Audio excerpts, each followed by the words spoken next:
Pemirsa, sejak dini hari hingga Jumat pagi, Pusat Vulkanologi dan Mitigasi Bencana Geologi atau PVMBG mencatat Sinabung sudah erupsi sebanyak 12 kali.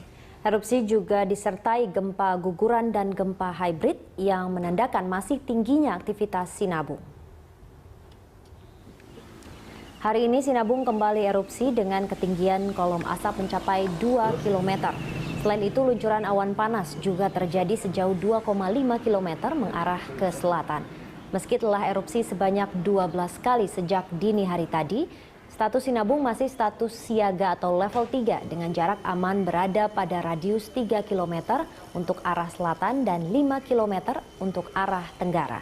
Selain itu, warga dihimbau untuk tidak memasuki kawasan zona merah yang sudah ditetapkan, mengingat kondisi Sinabung yang masih labil karena sewaktu-waktu erupsi bisa saja terjadi.